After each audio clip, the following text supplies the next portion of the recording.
DevilNeverCry. What is up, everybody? It is me, DevilNeverCry, and we are back with another Vergil Must Die S-Rank run in DMC 5 Special Edition. Bit of a mouthful there, but we're tackling Mission 8.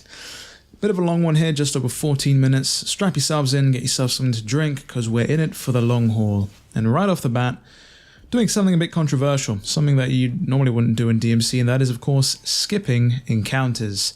And the reason we're doing that is because that enemy encounter is not worth doing. They don't give you enough style points, and they can hurt your overall average, in fact, and stop you getting the S rank at all in the end. There are some people who have decided to slowly draw those enemies into this encounter. Takes forever, not necessarily worth it. As you're going to see in this video, we're going to start out finishing this encounter with a horrible style point rank. We're going to have just over 4,000.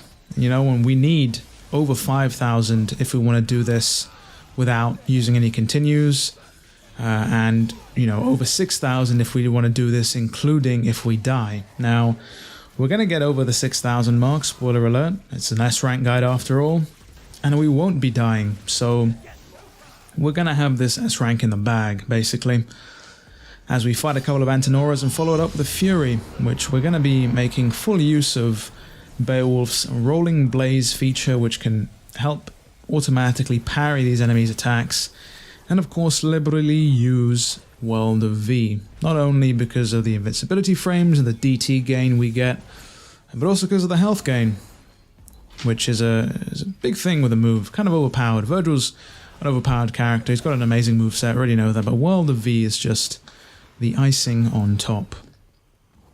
But this is one of those fabled missions in this game that has a busted ranking system, as I've made mention of before numerous times, and it's something that they didn't fix with the special edition, which again leads me to believe it is entirely just by design, as they wanted it to be.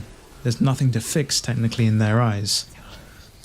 But something else that's going to be interesting and controversial is that technically we are going to die in this mission. It's a scripted death, it's nothing like, it's not like we're going to be penalized for it at all in our ranking, but it is a scripted death. Nero is meant to fail at the second phase of the Urizen fight, and so that's what we'll be doing. Now, there is an added caveat here and something incredibly important if you're going to be attempting to do that. When you get to that second phase of Urizen, don't press any buttons, don't attack, don't taunt, don't do anything.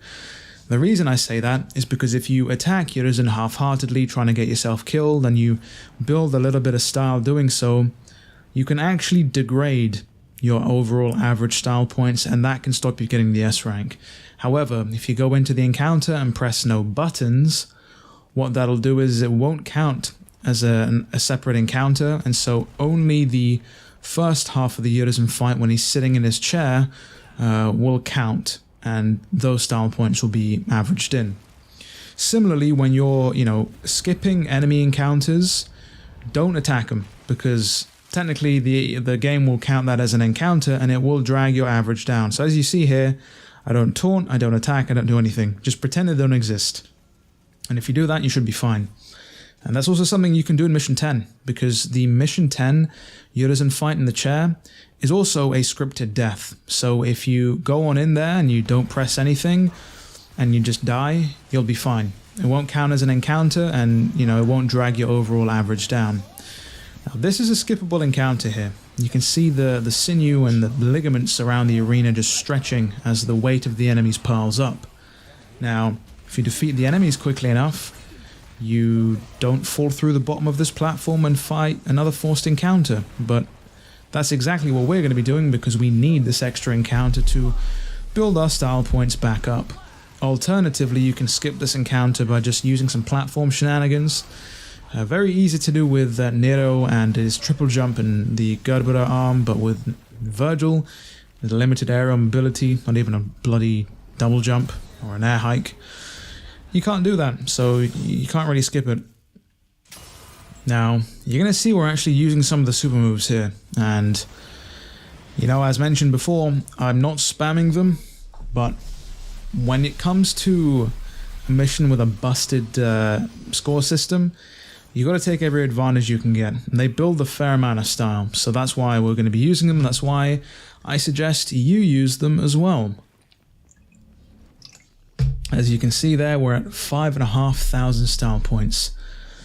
So we're already above the threshold to get the S rank with no continues, and we're going to get that over 6,000 soon, don't you worry, as we do a bit more platforming.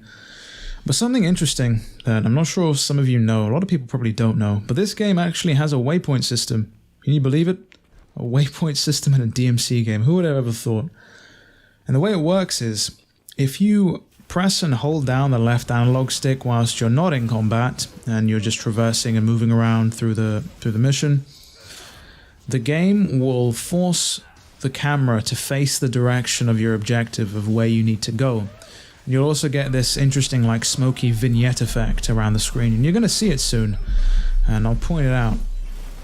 And that's to help people who don't know where to go, which is interesting. These games always tend to be quite linear. There's nothing that's really changed with this game either, you know. DMC5 Bowl accounts as a linear game. Is there anything wrong with that? No, not necessarily. The pacing and the design is very tight, and it's entertaining, it's fun. Though I do wish we could have got more missions overall outside of the Cliveoth, which we're currently in. And as I said, there's a lot of this tree in this game, so buckle up, get strapped in. There is many more floors of the Cliveoth to see as we fight another tanky Proto-Angelo. These enemies, man, they're just, you know, they're meant to be failed Mundus armors. And by that I mean they're empty battle shells created by Mundus that are often supposed to have souls grafted into them to use them to their full effect, you know. They're based off of Nello Angelo, of course, so there is a bit of lore there. It's not just, you know, yada yada yada, blah blah blah. Oh look, we've brought back some stuff for nostalgia. No, there is a reason behind it, and I like the way they've tied some of the aspects of this game into the original Devil May Cry.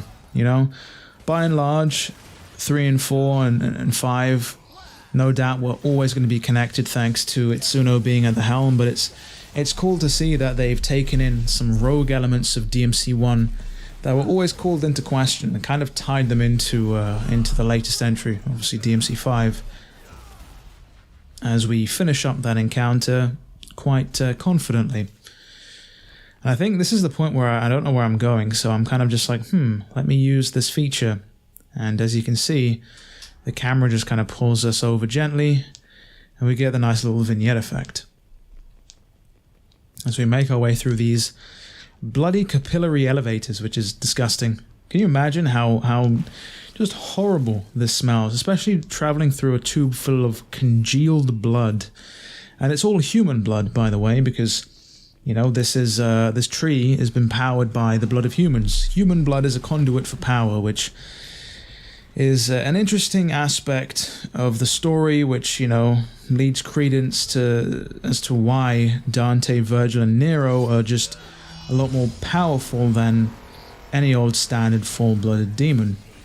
And I've made a couple of lore videos a long time ago, before the release of DMC5, which I think I might revisit, and I might redo some of those videos, because some of the theories and some of the info out there is outdated thanks to DMC5. But again, human blood is something that demons desire, and as such, we have the Cliveoth tree, draining people, sucking them dry, as people like to say. This is another forced encounter, which again, not necessarily forced if you're able to kill all the enemies and stop the platform dropping or just platforming around it, but thanks to Vergil and his ability to cut through space and time and teleport, but not be able to double jump, we are forced to contend with, as we slap it up with a good old hell on earth. Absolute, just down bad enemy, trying to lick everybody he possibly can. Probably on a list somewhere, not allowed to be within 5,000 feet of any little old demon school. Which 100% canon, obviously, as you know, definitely. And we make some use of the repeated judgment cuts, and my timing for those has been quite off. And I put it down to just a lack of practice overall, as I've been playing a bunch of other things, which there's a lot actually going on in terms of releases at the moment. Elden Ring has come and gone, you know, over 100 hours I put into that and platinum that game. We've also got Ghostwire Tokyo, which is a game I'm looking forward to getting my hands on.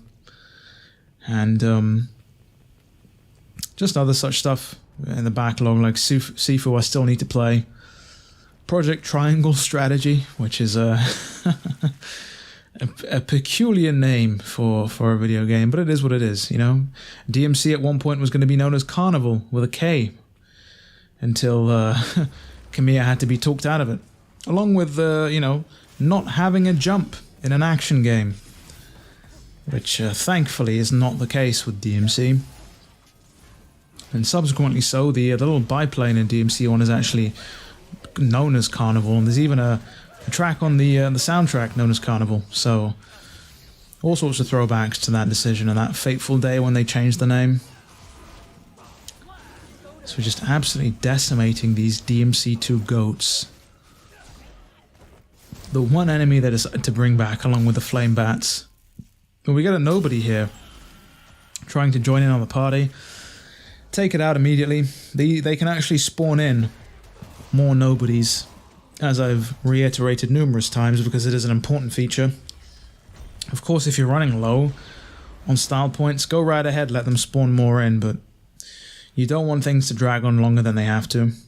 And we're well over the 6,000 style point threshold here, 6,131, so we're kind of laughing.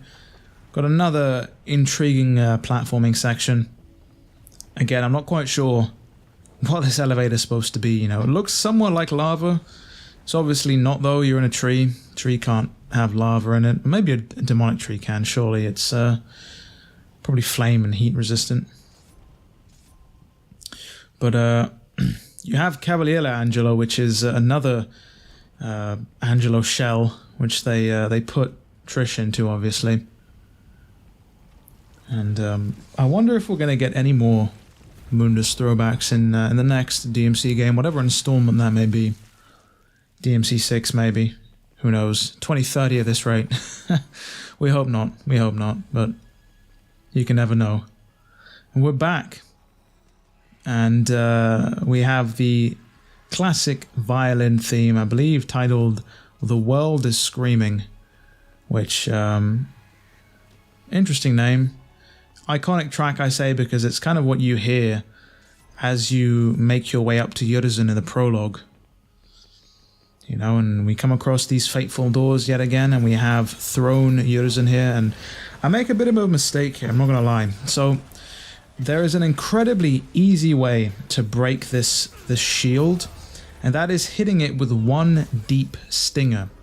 Now, the issue I've made is I've come into this with no Sin Devil trigger, and almost no motivation meter or concentration meter, and I was weighing it up in my head at this point because there were a couple of enemies there, popcorn enemies I ran by, and I thought, well, either I fight these enemies, ruin the style points I have, but then put myself in a better situation against this boss, or I go into this boss and attempt to brute force it, knowing full well I might scuff and throw this run entirely. Now, spoiler alert, we don't throw and scuff the run entirely, though there is, yeah, it's some rough looking gameplay. But it doesn't matter, because we've played so well throughout the mission beforehand that this is kind of just whatever, really. As we get through the first phase of Urizen there, and soon enough we come to this next phase, and again, this is where you just stand there and you don't do anything. And so with that, we come to the end of the video. It has been me, DevilNeverCry. I'd like to thank all of you for watching, and as always, I'll see you all next video.